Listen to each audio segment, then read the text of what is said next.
The Jaguars are working their way through the offseason. They're almost complete with the OTA phase. We've got 1010XL's Frank Frangie here. Frank, we've gotten to go out to a couple of these OTA practices now. We know that the Jaguars have the tough challenge this year trying to build off of last year's success.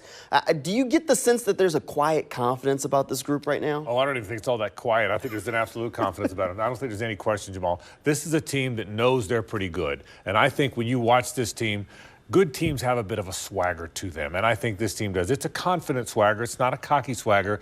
There's a comfort level. They look familiar. They look familiar with Doug. He looks familiar with them. They know what to expect. That's what was so new last year. No, I think it's a very confident team. This is the way I think championship teams look. And I'm not saying it just because they had a good finish. I think that's who they are. I can't wait to see them do more. I think I talked to Luke Fortner yesterday after practice, and one of the things that he mentioned was that now that they've gone to the playoffs, they know how long the season is going to be. They know what to expect as a group, so now they know exactly what they're preparing for. There's a little bit of familiarness there. Yeah, there is. And I think you'll see them, now that they know different guys can do different things, I think you'll see them move around a little bit. You're going to see them move the offensive linemen around. You're going to see them move some of the new guys around and see what they do. But yeah, everybody's familiar. You also see guys that jump off the page. I got to tell you, Calvin Ridley, he looks like an elite athlete. The elite athletes move different, Jamal. They just move a little differently. Jalen Ramsey moved a little differently. Trayvon Walker moves differently than other 6'5", 275-pound men. Tony Baselli moved differently than a 6'7", 323-pound man moves. This guy moves a little differently. You can sense it. This is a good football team. They're fun to watch. Yeah, there are a lot of players. I think you hit on a couple of the young guys that the team's going to need to take a step forward.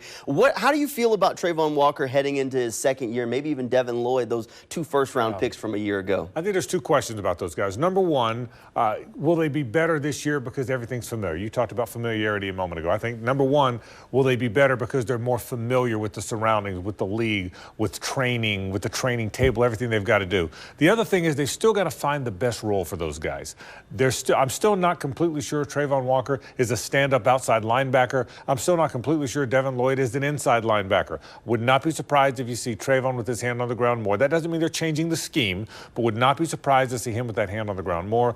Devin Lloyd moving all around, meaning outside some too. So I think they will step forward, Jamal. But a big key to that is knowing where to play those guys, where they're the most comfortable, and where they help the team the most. All right, we've talked a lot about guys that are present at the OTAs and working out with the team. How about a guy that's not, Josh Allen, going into a contract year? The Jags need a big year from him. He definitely wants a big year. Any concern at all that he's missing this time with the team? I'm not concerned that he's not here. Josh is a pro. Josh knows what to go through. Josh knows how to get his body ready. Josh knows how to be ready to play in the season. So Josh is enough of a pro that he can miss this time and not get behind.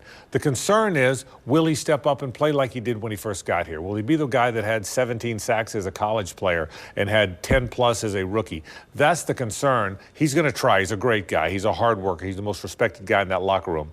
But will he be the player they need him to be if they want to move forward with him on the team? I don't know that. I don't know if Josh knows that. I don't know if the team knows that. So my concern is, can he step up and play that way, the way he's played early on in his career? It has nothing to do with him not being here now, though. He's a pro and he'll be ready.